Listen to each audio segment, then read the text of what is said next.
Most of the emissions are occurring at the farm level. So farmers will need to adjust their practices, their production systems.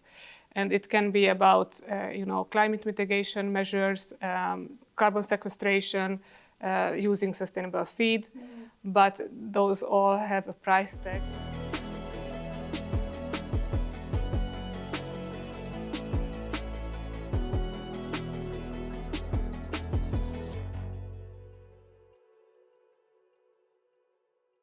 What are the trends for the beef and dairy industries, and which challenges and opportunities should be noted? That is the topic I'm going to discuss with Eva Goscik, who is an analyst for animal protein at Rabobank. My name is Zana van Dijk, the editor of Dairy Global, and this series is in cooperation with DSM-Firmenich, Animal Nutrition and Health. Welcome, Eva. Thank you for joining us today. So your presentation, you chatted a little bit about trends.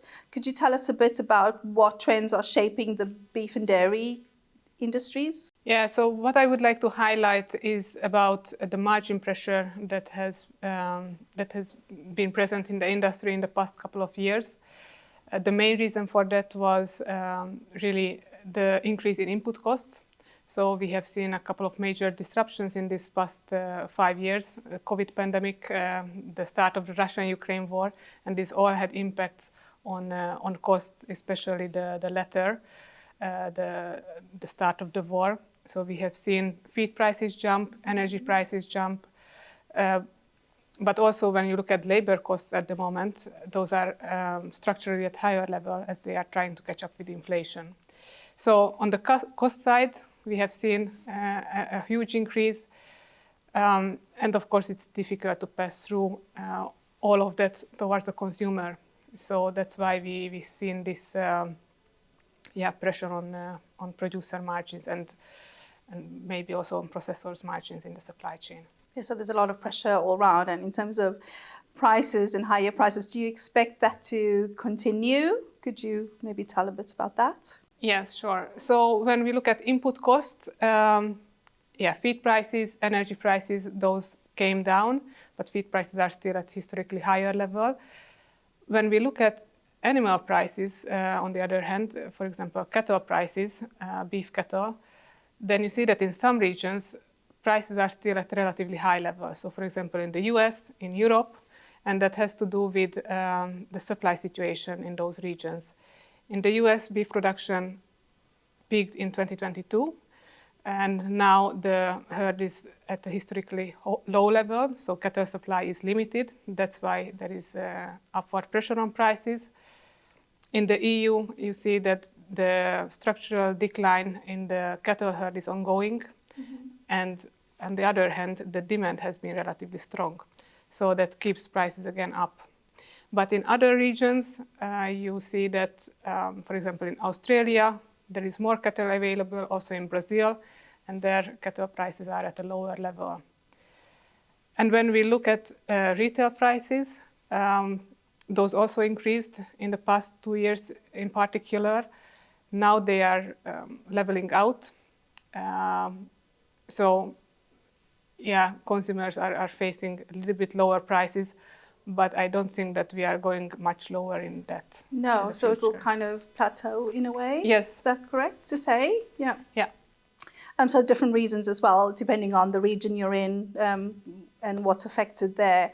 And in terms of trends, what trends have you seen kind of just gaining momentum now, and why?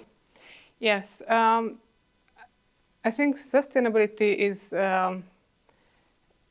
a topic that is really gaining momentum. The main reason is that we see regulatory pressure increasing around sustainability. Regulatory frameworks are tightening. For example, the last element of the European Green Deal is the European Deforestation Regulation. But also the markets want to make progress on sustainability as they set commitments already for 2030 to reduce greenhouse gas emissions. So many food companies, animal processing companies, they set targets to reduce their supply chain emissions by 2030. And now they also have to take action if they want to achieve those goals by that time. Yeah, so the targets are there and set in place and changes need to happen, I suppose. Yes. All right, so in terms of targets you mentioned, how do you think this will affect feed and food producers from an economic standpoint?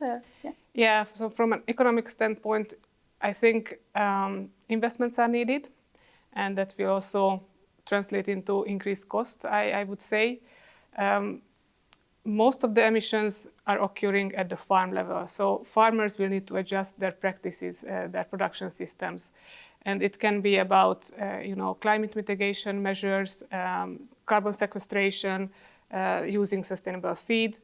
But those all have a price tag. And I would expect that then it would mean, again, increased costs in the supply chain.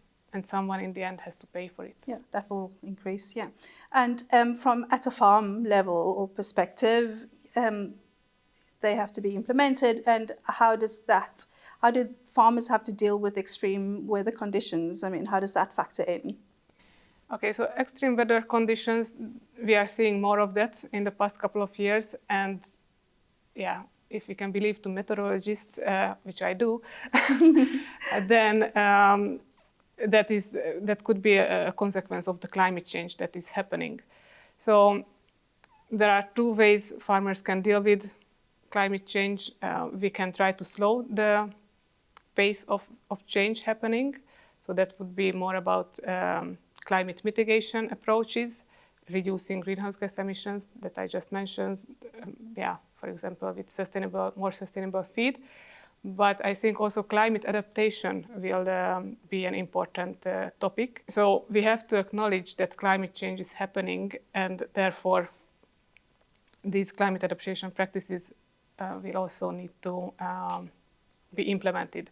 One development, what is really discussed in the US, for example, is the size of the cow. So in the past 50 years, the cow size increased quite significantly by 30%. In the US, and that also means a higher energy requirement for the cow. So in times of drought, there is also a scarcity of forage, so high energy requirement is not a good thing.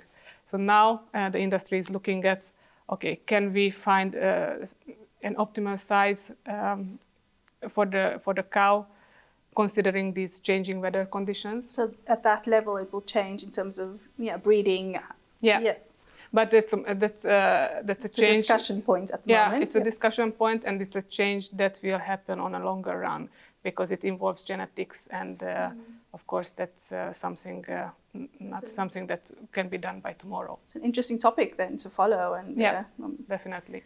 And so, in terms just off topic, in terms of alternative proteins, that's also a big theme at the moment, and it has to be talked about. Yeah.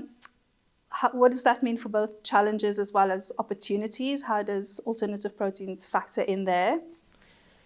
So many animal protein companies, dairy companies have also developed some kind of alternative proteins, or they have alternative proteins in their assortment.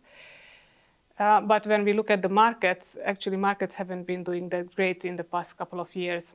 And that, again, could be the consequence of higher prices. So consumers were trying to find cheaper products. Alternative proteins are relatively high priced, but these products also need to improve on other aspects like taste, sensory experiences, which is again something that is not done from one day to another, but it's a longer term development.